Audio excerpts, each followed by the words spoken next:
My son's college fund disappeared with my ex-wife. 15 years later, a bank statement changed everything. I, 45M, never thought I'd be writing this, but recent events have forced me to share what happened. It's a long story that started 15 years ago when my ex-wife emptied our son's college fund and disappeared. I've been carrying this weight for so long, and now that everything's come to light, I need perspective on what to do next. Back then, we seemed like any normal family in suburban Minnesota. I worked in construction management, handling multiple project sites across the state. My ex-wife was a part-time real estate agent, though she'd been talking about going full-time once our son started middle school.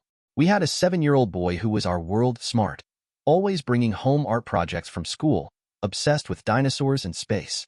We weren't rich by any means, but we were comfortable enough to put away $200 every month into a college fund we'd started the day he was born. We had dreams of him being the first in either of our families to go to college. The day everything fell apart started like any other Tuesday in October. The weather was getting colder, and I remember thinking about getting the winter tires changed that weekend.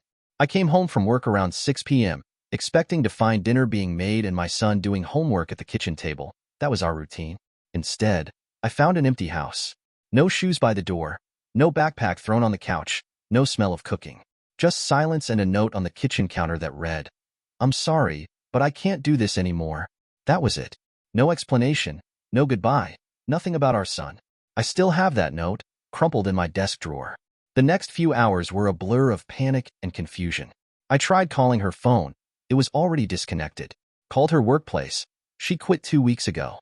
Her parents claimed they hadn't heard from her, but something in her mother's voice felt off. Her friends either didn't know anything or weren't telling. I called the police, who came and took a report, but their hands were tied.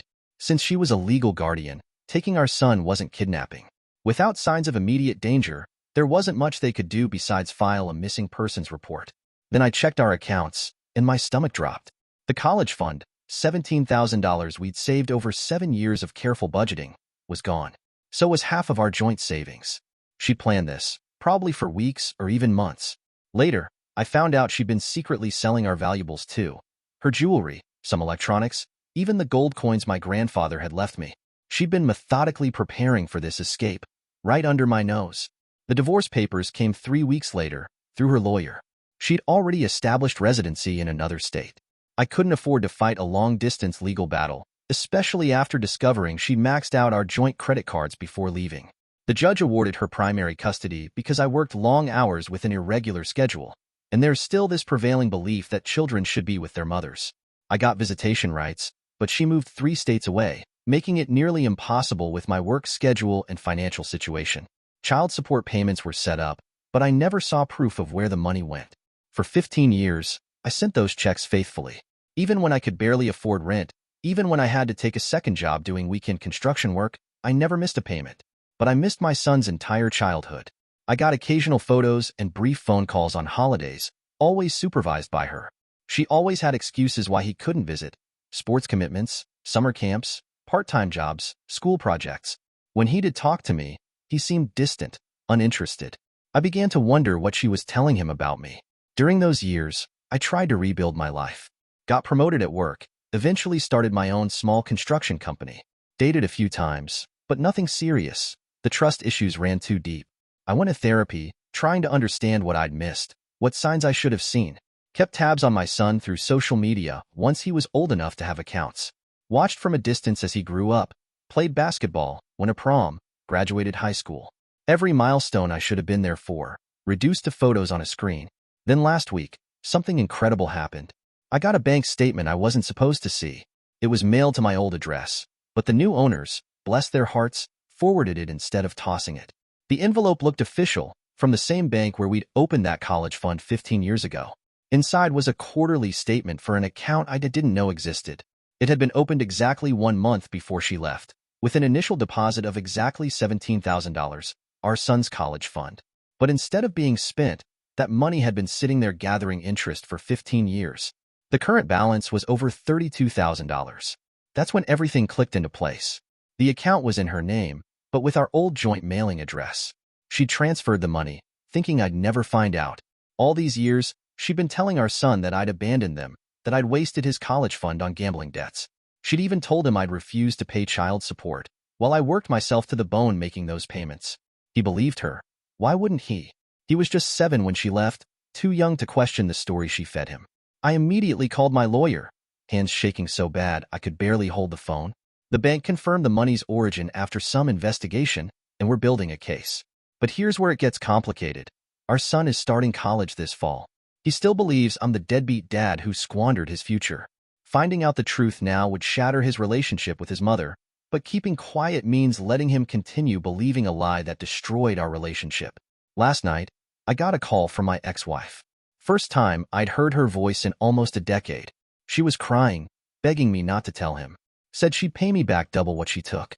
Claimed she only did it because she was scared and desperate back then, convinced I'd drink away the money like my father did.